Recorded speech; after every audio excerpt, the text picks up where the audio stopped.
Dobre, ale náš čas pokračuje a poďme teda hovoriť o dizajne, termodynamike a informácii. From mindless matter or by the word of God. Ako to prišlo, z neživej hmoty alebo z Božieho slova? And there are a number of books which you can get on this type of subject. A o tejto téme sa vydalo viacero kníh. Two books which are almost out of print. Sú dve knihy, ktoré už sú takmer vypredané. The Natural Sciences Know Nothing of Evolution by Wilder Smith. Tá prvá dá sa preložiť ako prírodné vedy nepoznajú žiadnu evolúciu, to napísal Wilder Smith.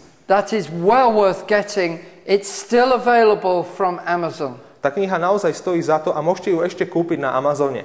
The other book which Peter Varda mentioned in his talk, The Mystery of Life's Origin by Thaxton and Bradley and Olson. Tá ďalšia kniha, aj Peter Varda ju zmienil vo svojej prednáške, je vľavo hore, Tajomstvo pôvodu života, ktoré je od Thaxtona a s kolektívom.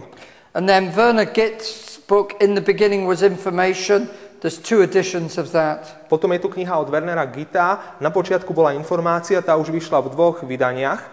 And then this book is a fantastic book, John Sanford, Genetic Entropy and the Mystery of the Genome. A potom úplne úchvatná kniha od Johna Sanforda, ktorá dá sa preložiť ako Genetická entropia a tajomstvo genómu. Stephen Jay Gould suggested that the way to understand the physical world is to regard it as different from anything non-material. Svojho času Steve J. Gould ponúkol návrh, že spôsob, ako máme pristúpiť ku fyzickému svetu, nech je taký, že ho budeme brať úplne izolovane, jednoducho nemá nič spoločný s nemateriálnym svetom. And he suggested that there was no trespassing between the two. A jeho myšlienka bola, prístup má byť taký, že medzi nimi nie je vôbec žiadny prienik. I contend that that is incorrect. Ja teda tvrdím, ale, že toto je nesprávny pohľad. The correct view is not what Stephen Jay Gould contended. A že správny pohľad vyzerá inak ako návrh, s ktorým prišiel Steve J. Gould. He was trying to say that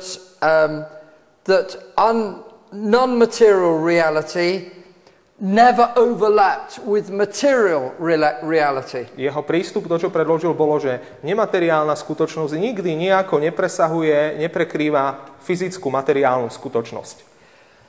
And of course, if you say that, then that justifies the materialist, atheistic, humanist view that Peter Varda was talking about earlier. A samozrejme, keď sa rozhodnete ísť týmto smerom, tak na tom bude stáť celý materialistický, ateistický svetonázor, o ktorom Peter Varda pred chvíľou hovoril. They say that the physical world is all that there is. Ich myslenie je, že všetko, čo existuje, je len fyzický svet. And that natural sciences is just a subset of the physical world. A prírodné vedy tie pôsobia v podmnožine fyzického sveta. Stephen Jay Gould suggested that non-material reality did not overlap. I am saying it does overlap. A Stephen Jay Gould teda tvrdil, nemateriálna realita nijako neprekrýva fyzický svet, ale ja tvrdím teraz, že prekrýva a preniká.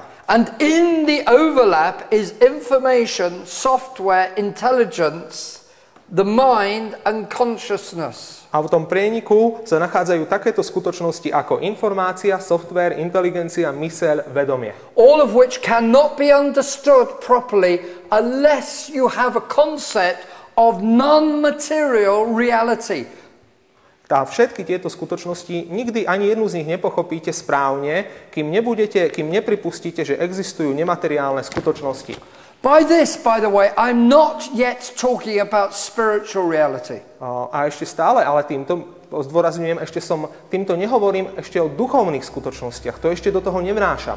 I'm just simply talking about understanding what a person is and what living reality is, even in non-human living systems. A jednoducho ešte hovorím o tom, že čo musíme vložiť a pochopiť, aby sme chápali vôbec, ako ľudská bytosť funguje a aké skutočnosti sú tu s ľudskou bytosťou.